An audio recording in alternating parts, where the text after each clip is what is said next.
And we are live. You already know who it is. My name is Mike Kyle, aka the Fantasy Vulture. I have over a decade worth of fantasy football experience, and I've continuously competed for fantasy championships over the course of the past 6 seasons. Let's make it 7 in 2020. But not enough of me. I'm here for you on today's episode of the FB Show. We are continuing our Week 1 previews where we break down every single Week 1 matchup all through the lens of fantasy football. If you are excited for our preview of the Chicago Bears versus the Detroit Lions, be sure to hit that like button down below like an open receiver downfield, Patrick Mahomes style. Also smash that subscribe button like a power running back up the middle like your Derrick Henry. And last but not least, you can follow me on all social media platforms at FFVulture, and of course the website is ffvulture.com. Let's just jump right into it. I'm ready to roll. Let's talk Bears and Lions. Let's talk some game notes first, how we always start these things off. Oh, I should also mention, if you missed any other preview, link to all the playlists will be right up here. If you just need to click any sort of video just to get some insight, some final last minute roster decisions for your team, be sure to click that link right above. Thank you very much. All right, let's roll. Let's roll. Game notes for the Bears and Lions. The over/under is 44 points. Mitch Trubisky's last stand. Like, this is his final opportunity as the starting quarterback for the Chicago Bears, and maybe the final opportunity for him as a starting quarterback in the NFL, which breaks my heart because I am a Mitch Trubisky stan, admittedly. Also, on the other side of the ball at the quarterback position, can Will Fuller, I have Will Stafford, and it's capitalized because it starts off a sentence that way. Will Matt Stafford repeat the hot 2019 start that he had, where he was expected and projected to throw for over 5,000 yards and 35 touchdowns? Just absolutely lit the season on fire last year when healthy. Some injury notes here. DeAndre Swift was cleared to play. No injury tag whatsoever, so he is up and active with that hip injury. Wide receiver, though, Kenny Gallaudet. Really, really bad news here for this game and Kenny G. He's listed as doubtful with a hamstring injury that popped up during Thursday's practice. It really wasn't good. It was one of those things where we saw Kenny Golladay hamstring injury, then all of a sudden it's, oh, this actually is not good. Like, this just happened, and he was just very limited in practice on Thursday. Or did he not practice on Thursday? I don't recall if he didn't practice on Thursday, but he definitely didn't practice. Was he limited today? Was he limited on Friday? Let me just take a look here. Kenny Golladay. There we go. Let's pull up the recent news here for Kenny G. So he injured his hamstring on Wednesday's practice. He was out or very limited on Friday.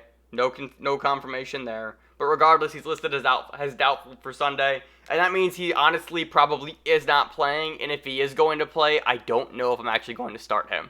Because you can't run that risk of starting Kenny G, him playing 5 snaps saying, nope, I can't go, and then just tanking a roster spot week 1. You don't want that at all. So I'm probably not going to start Kenny G, unfortunately. And then on the other side of the ball, going back to the Bears, running back David Montgomery is questionable with that groin injury.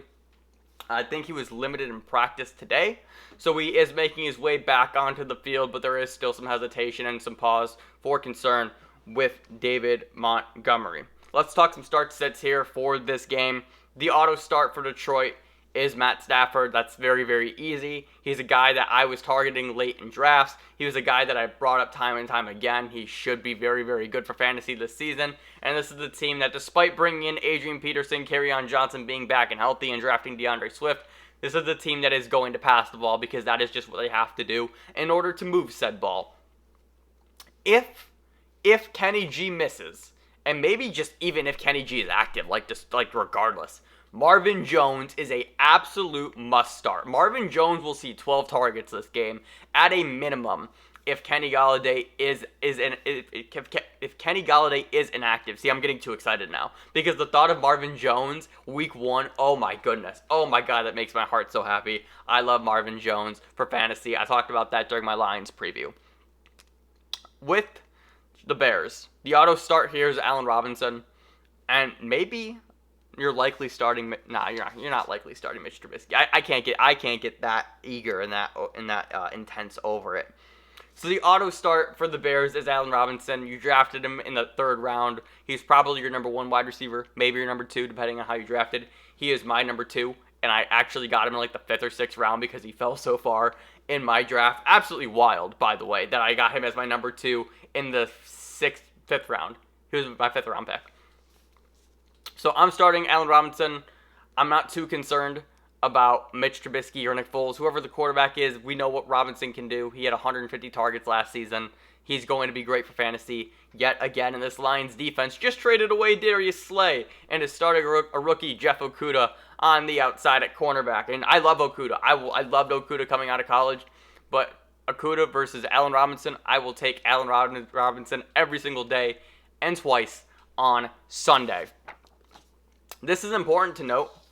I want to mention this because I've seen some buzz coming around for Mitch Trubisky this week. Mitch Trubisky torches the Lions. It's just kind of what he does.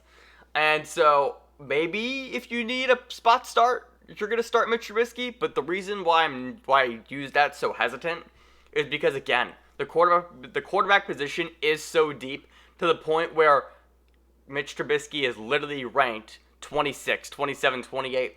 And there's no need to start him because you would rather start Jared Goff, Big Ben, Daniel Jones, maybe Joe Burrow over him. So there's never a need to willingly start Mitch Trubisky, especially in a single quarterback league. If you are in a 2 QB league, then sure, because you probably have to if he is your second quarterback. In Chicago also, you are likely starting David Montgomery.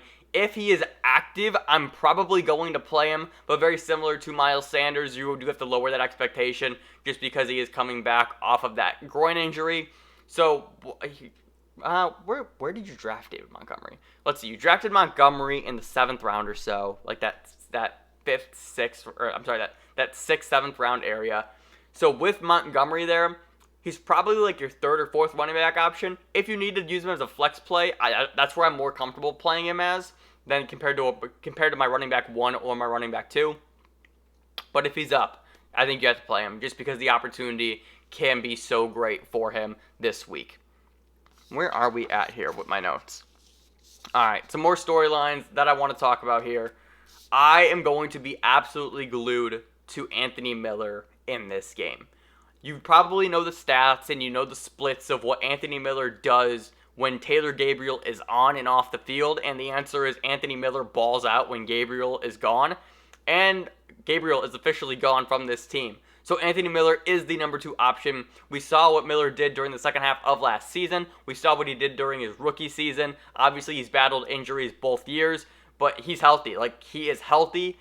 Matt Nagy said that he was the best player at training camp, which I'm really excited about. And I just want to see Anthony Miller's involvement because when Anthony Miller is on the field healthy without Taylor Gabriel, he's been great for fantasy purposes, and I think he's really going to solidify himself as the number 2 option for this team.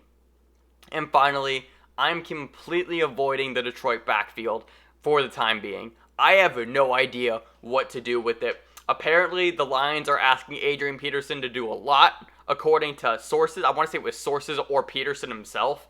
Kerryon Johnson is healthy, but he is always wearing that brace now. That was the decision that he decided to make. And then also DeAndre Swift just being fully active and up and cleared to play for this game. I'm just staying as far away from this backfield as possible because I'm not trying to, again, play running back roulette, very similar to the Kansas City Chiefs wide receivers. I'm not playing running back roulette with the Detroit Lions, who really haven't had a great running back since Barry Sanders. So I think that's going to do it for my Detroit Lions versus Chicago Bears NFL Week 1 preview. If you enjoyed this video, be sure to leave a like and subscribe down below. I know that was a really awkward note to end it on, but honestly, like, that's it. Like, this game, honestly, is pretty cut and dry.